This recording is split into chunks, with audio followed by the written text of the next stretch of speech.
ദൈവനാമത്തിന് മഹത്വം ഉണ്ടാകട്ടെ. 2025 അവസാന ഞായറാഴ്ചയിൽ ആരാധനയിൽ ഒരുമിച്ച് പങ്കെടുക്കുവാനായി സർവശക്തനായ ദൈവം കുടുംബമായ വ്യക്തികളായും നമ്മെ ഒരുക്കിയതിനായി ദൈവത്തിന് സ്തോത്രം ചെയ്യാം. പുതിയ വർഷത്തിലേക്ക് നാം പ്രവേശിക്കുമ്പോൾ കുടുംബ ഞായറാഴ്ചയായി ആചരിക്കുന്ന ഈ ദിവസം നാം വായിച്ചു കേട്ട വേദഭാഗങ്ങളെ ആസ്പദമാക്കിയും ഇതര വേദഭാഗങ്ങളെ ആസ്പദമാക്കിയും ക്രിസ്തീയ കുടുംബജീവിതത്തിലെ ശ്രേഷ്ഠതയും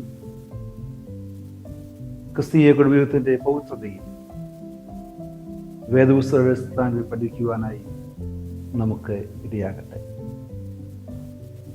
കുടുംബജീവിതത്തിൽ ധാർമ്മിക മൂല്യങ്ങൾക്ക് ച്യുതി സംഭവിച്ചിരിക്കുന്നതായ ഒരു കാലഘട്ടത്തിൽ വ്യക്തികൾക്ക് കുടുംബത്തിലുള്ളതായ സ്ഥാനവും വിവിധങ്ങളായ ഉത്തരവാദിത്വങ്ങളെയും ശോധന ചെയ്യുന്ന അവസരമായി ഈ വർഷത്തെ കുടുംബ ഞായർ ആചരണം മാറട്ടെ എന്ന് ഞാൻ പ്രാർത്ഥിക്കുന്നു, ആശംസിക്കുന്നു. കുടുംബജീവിതത്തെ പറ്റി എഴുത്തുകാരൻ ഇപ്രകാരം പറഞ്ഞത് ഓർപ്പിക്കട്ടെ. ഒരുമിച്ചായിരിക്കുന്ന സംഗീതം സംഗീതത്തെക്കാൾ മികച്ചതാണ്. നാം ഒരുമിച്ച് പങ്കിട്ട അപ്പം യഥാർത്ഥ അപ്പത്തെക്കാൾ മികച്ചതാണ്. കുടുംബജീവിതം മികച്ച സംഗീതമാണെന്ന് നാം അംഗീകരിക്കേണ്ടിയിരിക്കുന്നു. നാം ഉപയോഗിക്കുന്ന മെഴുകുതിരി കത്തിത്തീരുമ്പോൾ ഓരോ മെഴുകുതിരിയും സ്വയം ചോദിക്കുന്നു, എവിടെ നിന്ന്? ശവപ്പെട്ടിയിൽ അടക്കം ചെയ്ത മൃതശരീരം ശവമാടത്തിലേക്ക് നാം ഇറക്കി വെച്ച് കഴിയുമ്പോൾ ഓരോ ശവപ്പെട്ടിയും സ്വയം ചോദിക്കുന്നു, നാം എവിടേക്ക്? മനുഷ്യജീവിതം കത്തിത്തീരുന്ന മെഴുകുതിരിക്ക് സമാനമാണല്ലോ. അതിനാൽ നാമായിരിക്കുന്ന ഈ കാലഘട്ടത്തിൽ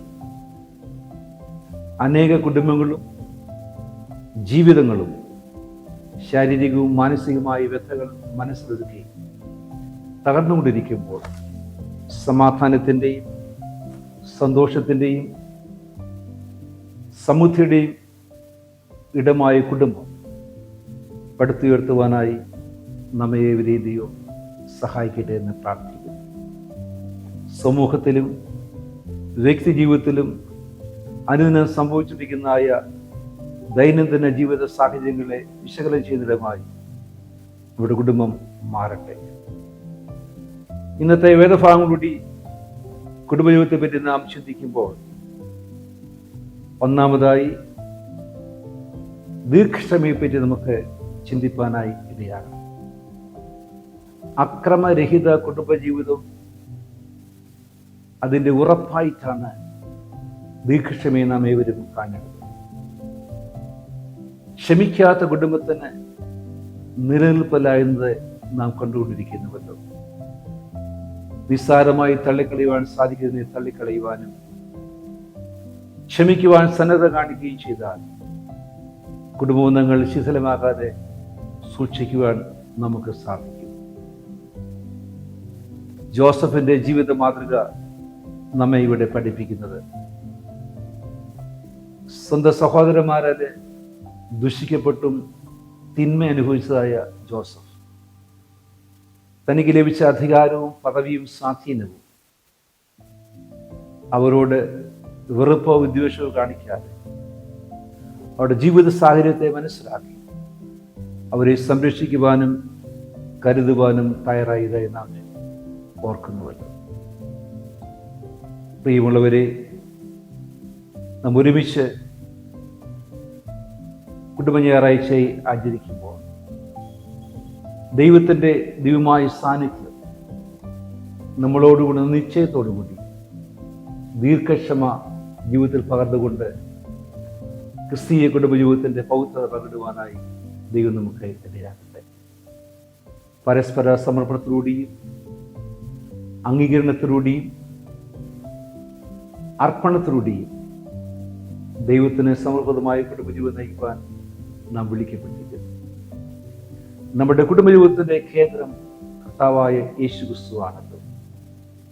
ദൈനംദിന കുടുംബ പ്രാർത്ഥനയിലൂടെ ദൈവത്തിന്റെ ഹിതം മനസ്സിലാക്കുവാനും അത് പ്രാവർത്തികമാകാനും നമുക്ക് കഴിയണം. ദൈവഹിതം നമ്മിൽ വെളിപ്പെടുവാൻ ദൈവത്തോട് നമുക്ക് ഈ ദിവസം അപേക്ഷിക്കാം. പരിപൂർണനായ ദൈവം നമ്മുടെ അപൂർണതയെ പൂർണ്ണതയായി മാറ്റി ഉത്തമമായ കുടുംബജീവിതം നയിക്കുവാനായി ഈ വർഷത്തെ കുടുംബജ്ഞായ ആഗതം മൂലം ദൈവം നമ്മെ സഹായിക്കട്ടെ. രണ്ടാമതായി, ഇന്ന് വായിക്കപ്പെട്ട വേദഭാഗത്തെ ആസ്പദമാക്കി നാം ചിന്തിക്കേണ്ടത് കൂട്ടായ്മ ബന്ധത്തെ പറ്റിയാണ്. അക്രമരഹിത കുടുംബജീവിതം സങ്കേതം. ഇപ്രകാരമുള്ള ഒരു ജീവിതം നയിക്കുവാനായി മികച്ച കൂട്ടായ്മ ബന്ധം പുലർത്തുവാൻ നമുക്ക് സാധിക്കണം.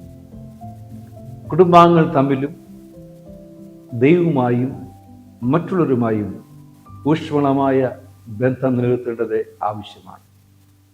പ്രാർത്ഥനയിൽ തുടരുന്നതും പ്രാർത്ഥനയിൽ തുടങ്ങുന്നതുമായ കുടുംബജീവിതം അവസാനം വരെ നിലനിൽക്കുന്നത് യാഥാർത്ഥ്യമാണല്ലോ. ക്രിസ്തീയ കുടുംബജീവിതം നിഷ്കളങ്കമായ സ്നേഹത്തിന്റെ ഉടമ്പടിയാണ്. നമ്മെ ഏവരെയും കൂട്ടായ്മ നിലനിർത്തുന്ന നിത്യമായ സ്നേഹം പങ്കിട്ടുകൊണ്ട് ജോസഫിന്റെ അനുകരിക്കത്ത മാതൃക നമുക്ക് കുടുംബജീവിതത്തെ പകർത്തുവാനായി ദൈവം നമ്മെ സഹായിക്കട്ടെ. മൂന്നാമതായും അവസാനമായും കുടുംബജീവിതത്തിന്റെ ശ്രേഷ്ഠതയെ നാം മനസ്സിലാക്കുമ്പോൾ വിട്ടുവീഴ്ച മനോഭാവത്തെ പറ്റി നാം ചിന്തിക്കേണ്ടതാണ്. കുടുംബജീവിതത്തിൽ സമാധാന ഗുണാവസ്ഥ നയിക്കപ്പെടണമെങ്കിൽ നിശ്ചയമായും വിട്ടുവീഴ്ച മനോഭാവം നാം പുലർത്തേണ്ടിയിരിക്കുന്നു.